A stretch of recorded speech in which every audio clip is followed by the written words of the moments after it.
रहेगा दुनिया की अदालत में तेरा नाम रहेगा। उमर फारूक तेरा नाम से इस्लाम रहेगा।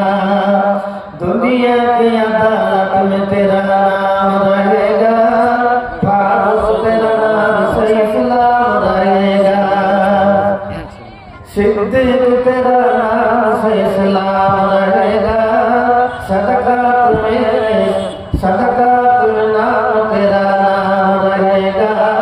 सिद्दीक तेरा नाम से इस्लाम रहेगा। सखावत में दुनिया की सखावत में तेरा नाम रहेगा। दुनिया की सखावत में तेरा नाम रहेगा। उस्मान तेरा नाम से इस्लाम रहेगा। उस्मान तेरा नाम से इस्लाम रहेगा। दुनिया की शुजाअत में तेरा नाम रहेगा। दुनिया की शुजाअत में तेरा नाम रहेगा। आली तेरा नाम से इस्लाम रहेगा। आली तेरा नाम से इस्लाम रहेगा।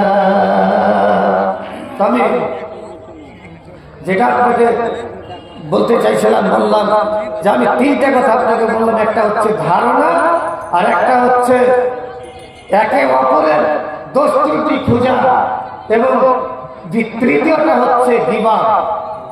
তবে ধারণা থেকে সমস্তটা বেরিয়ে আসে তোহমত, গীবত, এবং নবী সাল্লাল্লাহু আলাইহি ওয়াসাল্লাম বলছেন ফালাইয়াকুমুল জান্নাহ ফাইনাল জান্নাহ জাবুল হাদিস। এই ধারণাটা হচ্ছে সবচেয়ে বড় মিথ্যা কথা। এই ধারণা থেকে চলে আসছে আপনার মনে। যতক্ষণ ধারণা না হবে ততক্ষণ মিথ্যা কথা আসবে না। আর মিথ্যা তো অহরহ আপনার বলতে আসছে। আল্লাহ রাব্বুল আলামিন আমাদেরকে যেন এই মিথ্যা কথা থেকে, ধারণা থেকে বাঁচার জন্য তৌফিক দান করেন। বলুন আল্লাহুম্মা আমিন।